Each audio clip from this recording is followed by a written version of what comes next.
Magandang araw po, Luzon, Visayas at Mindanao. Siyempre mga ka-coffee natin as always nakikinig sa atin sa ibang bansa. Magandang araw po sa inyo. Akala siguro ng kampo ni Sara Duterte hindi lalabas sa taong bayan yung sulat nila patungkol po sa impeachment case. Kasi nagsumite na po sila ng kanilang response, no? Yung kampo ni Sara Duterte. At linabas na po yan ng Senado. At alam mo, kung ano yung depensa ng kampo ni Sara Duterte, i-dismiss yung impeachment case. Ganun. Imbis na isa-isahin yung mga articles of impeachment para pasinungalingan, yung kanyang mga kasalanan, ang gusto nila, wag nang umusad yung trial. Akala nila, hindi lalabas sa publiko yan. Oh, napahiya kayo ngayon. At ngayon, ang dami na pong mga ganap. Ang dami na mga alibay. At ang alibay, freedom of speech. Sa pagbabanta sa buhay ng presidente. Kesyo fishing expedition daw po yung ginawa ng House of Representatives, ng Justice Committee doon sa kanyang kaso. Ano yun? Akala ko ba bloodbath? Yung pala, hindi na. Nawala na po yung tapang ni Sara Duterte. Akala nila hindi lalabas. Oh, nasa GMA News Online. Headline, Sara Duterte cites free speech, lack of evidence in reply to impeachment articles. Diba? Halimbawa ikaw. Sige, normal no? Typical na nag-uusap kayo. Pinagbintangan ka. Ninakaw mo yung halimbawa 10,000 piso. Anong tamang response dyan? Hindi ako nagnakaw niyan. In fact, wala ako sa lugar na yan. Hindi ako nagnakaw niyan. In fact, nandito ako sa lugar na yan, may CCTV. In fact, mayroong patunay na magsasabing kasama ko siya during that time. Di ba? Yun yung expected response. Mapasisinungalingan mo yung bintang sa'yo. Pero iba ang ginawa ni Sara Duterte. Huwag umusad yung kaso na yan. Kulang sa ebidensya. Dapat ibasura yan. Ayaw niyang harapin head-on. Inilabas po ng Senado yan, yung kanyang reply. The camp of Vice President Sara Duterte invoke freedom of expression and confidentiality of bank records and Anti-Money Laundering Council reports and the lack of sufficient evidence in answering the 4 articles of impeachment against her point by point. Yun na nga eh. Pabor na nga sa'yo yan, o sabi mo, lack of evidence. Kulang ang ebidensya doon sa articles of impeachment. The more na dapat lumakas ang loob mo. The more na dapat panindigan mo yung sinasabi mong bloodbath. Diba? Kasi kulang pala yung ebidensya ng prosecution eh. Pero bakit gusto mo ipadismiss yung iyong kaso? Alam niyo naman yung sagot kung bakit. Kasi kapag umusad po yung trial, ilang araw na lang po, 8 days to go na lang. Mabubuksan po itong pinakaayaw niyang mangyari. Yung bank records. Ini-insist niya yung confidentiality ng bank records. Number 1, government official ka. Ikaw ay inaakusahan ng unexplained wealth. May ill-gotten wealth ka. At isa sa magpapatunay kung talagang ikaw nagnakaw o hindi, yung bank records mo. Yung mga flag reports sa Anti-Money Laundering Council, tapos ayaw mong buksan yan, kesyo confidential yung mga dokumento na yan. Diba? Walang connection. Duterte's camp replied to the impeachment articles in a document dated May 25, 2026. It may be recalled that her defense team released only an executive summary after the camp filed its reply. Summary lang po ang binigay nila that time. Pero ito, lumabas na po sa publiko. It respectfully prayed that the articles of impeachment be dismissed for the reasons cited and discussed above for failing to meet the constitutional requirements of an impeachment proceeding. Sabi po ng dokumento na yan. Hindi daw po na-meet yung mga constitutional requirements sa isa pong impeachment proceeding. Diyan kayo magaling. Sa totoo lang, yung kampo ni Sara Duterte, magaling kayo sa motherhood statement. Ayaw nyong mag-go into details.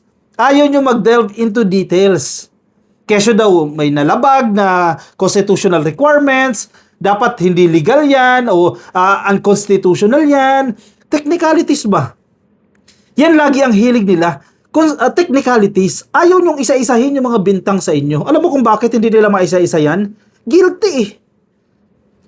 Guilty sila. Talagang tutuluyan sila, kaya hindi nila maisa-isa yan. Alam nila nagkasala si Sara Duterte, kaya nahihirapan yung kanyang defense. Kaya doon na lang sila, kumbaga, minimizing yung ano na lang, yung casualty, ika nga. Excuse me. Doon na lang tayo. Sige, pigilan na lang natin yan. Wag na lang natin ilabas yung bank records. Kasi kapag nakita ng taong bayan na bilyones ang pera sa bangko, Mawawalan tayo ng supporters. Maraming magagalit sa atin kasi pinoportray natin sa taong bayan, tayo po ay simple. Ang buhay natin ay simple. Yun pala, bilyones ang pera sa bangko. Yun ang pinakaiiwasan nila. Kaya nga, as much as possible, wag na tayong mag-proceed sa trial. Wag na tayong umusad sa trial. Ngayon pa lang, tigilan na natin ito sa pamamagitan po ng technicalities. Hindi raw po na-meet yung constitutional requirements. Ano yun?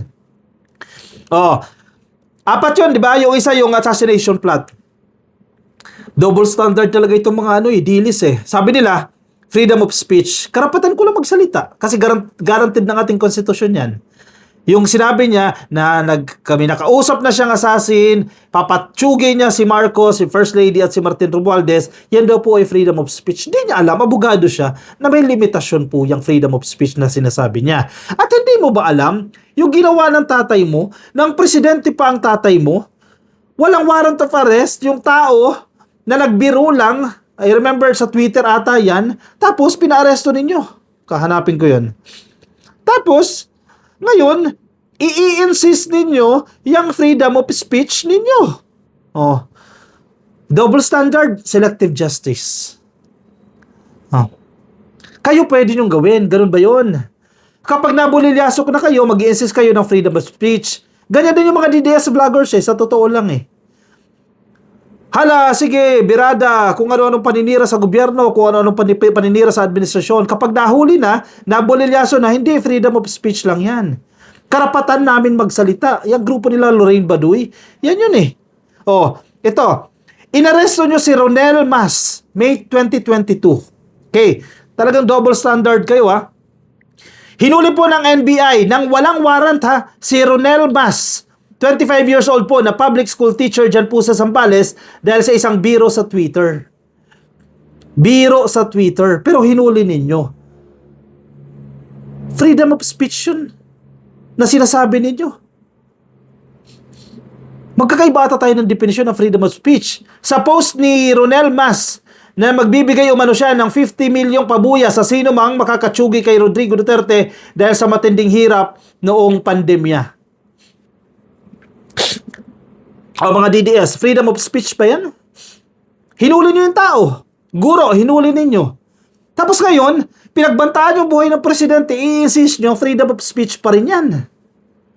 Uy, magising kayo sa katotohanan. Hindi lang yan meron pa si Ronald Kiboyen. May 2020 din po ito nangyari Inaresto po ng pulis dyan po sa Aklan. Ito pong 40-year-old na construction worker na si Ronald Kibuyin dahil sa kanyang komento sa Facebook. Komento sa Facebook Komento sa Facebook lang. Ang sulat po ni Kibuyin sa social media niya, dodoblehin niya raw po ang pabuya ni Ronel Mas para lamang may patsugi ang Pangulo. Mga ordinaryong tao na ito, nag-insist ba sila ng free speech? Yes, at that time, sinasabi nila, yes, free speech yan. Pero ano ginawa ni Digong dyan? Hinuli pa rin. Inaresto pa rin. Mga pobreng bata, pobreng tao. Double standard kayo. Tapos ngayon, si Sara Duterte, nagbanta sa buhay ng presidente, hindi siya pwedeng hulihin. Kasi freedom of speech lang yan. Diba? Nakakatawa, diba? Kayo mga dilis yan ang ugali ninyo. Kapag pabor sa inyo, pwede yan, kahit masama yan. Kapag hindi pabor sa inyo, kahit tama yan, mali pa rin yan. Yan ang utak dilis. Hindi lang yan, si Maria Seron, May 2020 rin po 26 years old po na babae mula sa Cebu. Hinuli po ng authorities matapos mag-post sa Facebook na mas mataas pang pabuya laban sa Pangulo. Masyadong pinatulan ni Digong dyan. Ang alok po ni Seron, 75 million daw po. Hit job para sa buhay ni Digong bilang reaksyon sa mga nararanasang lockdown. Ito, common sense ito. Mga ordinaryong tao ito. Halatang joke. Saan sila kukuha ng 75 million? And obviously, walang capacity ang mga yan na gawin at tsugiin ng presidente. Sa dami ng PSG, walang capacity ang mga yan. Hindi yan mga politiko. Walang milyones yan. Hindi gaya ni Sara Duterte na may capacity. Kasi kung i-check mo Coffee, itong nagbabantay, i-check mo rin Siyempre, iba-background check mo rin yan. May kapasidad ba siyang gawin yan? Sa impeachment ni Sara Duterte, isa din po yan sa sinusuri. May kakayahan ba yung tao na yan sa kanyang pagbabanta? Kasi baka nga naman biro lang yan. Pwede mo pang palusutin yan kung biro lang. Nung panahon ni Digong 2020, obviously, yung mga tao na to, Siguro out of anger, nakapagsalita ng ganyan, pero wala silang capacity na ipatukhang that time si Digong. Kahit sabihin pa nila mag-offer sila ng 1 billion. Obviously, joke yun. 75 million mag-offer. Sige, let's assume, joke, half meant, etc. Sige, inaresto nyo pa rin. Okay, kasi yun ang nakitaan ninyo ng grounds na dapat siyang arestuhin. Nagbanta sa buhay ng presidente kahit joke pa yan. Di dapat ganun din kay Sara Duterte. Diba? Hindi yung double standard kayo. Porque si Sara Duterte, in fact, si Sara Duterte nga na may capacity pagawin yan as compared doon sa mga tao na yan during the administration of Digong. Si Sara Duterte, sasabihin nyo, free speech? Freedom of speech at hindi siya arestuhin?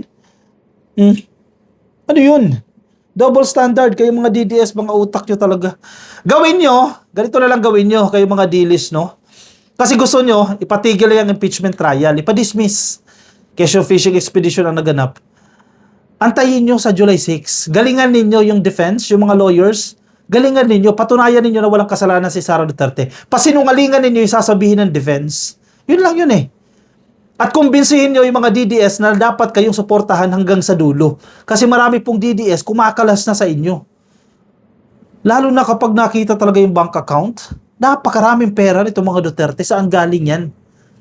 Sigurado maraming DDS, maraming dilis ang kakalas dyan kay Inday Sara Duterte. Hintayin po natin yan, July 6, 2026. Medyo matagal na po itong impeachment trial. Ang assessment po ang tingin nila, no, tansya nila ka-coffee, aabutin daw po ng 7 months. Medyo matagal po yan. No? Nagpalit na po tayo ng taon at mukhang hindi pa po tapos itong impeachment trial as kung susundan yung schedule, no, 7 months. Medyo matagal-tagal po yan. Pero hintayin natin kung ano pong magiging development dyan sa trial na yan. Kasi bago po magsona ang presidente sa July 27, 3 araw po yung hearing na magaganap. Tuwing hapon po yan, alam ko alas 2 po yan. No? Monday, Tuesday, Wednesday, so 3 araw yan. Monday, Tuesday, Wednesday, meron pong hearing. And Thursday, ito po yung mga procedural lang. Pag may mga request ang both sides, etc. when it comes to procedure, pero hindi po yan trial proper, no? So 3 days po yan bago ang SONA. And then, pagsapit po after the SONA, magiging trial naman po dyan, 3 days pa rin po. Parang Tuesday, Wednesday, Thursday. Tama ba? Walang Monday, no? Basta 3 times a week pa rin. Tuesday, Wednesday, Thursday, magiging yung trial. So kung ganyan, 3 times a week yan, baka abutin niya ng 6 to 7 months bago po magkaroon ng judgment sa kaso ni Sara Duterte. Anyway, at least nandiyan na yan, umuusad na yan. Bantayan na lang po natin yan. Sige, komento ka, Coffee, ang inyong naisabihin, ang inyong mga opinion, ang inyong mga reaksyon. I-shoutout ko lang po si Ate Soledad na na-meet ko kanina, no, dyan po sa Maynila. Shoutout po sa inyo, Ate Soledad, no, at sa iyong mga kasama, no, dyan sa Manila Prince. Thank you. At nakasubaybay daw po pala sa atin. Isa siyang talagang solid na loyalista na taga-Tondo, no? Happy viewing po sa inyo. Bye-bye, ka-Coffee. I'll see you in the next video.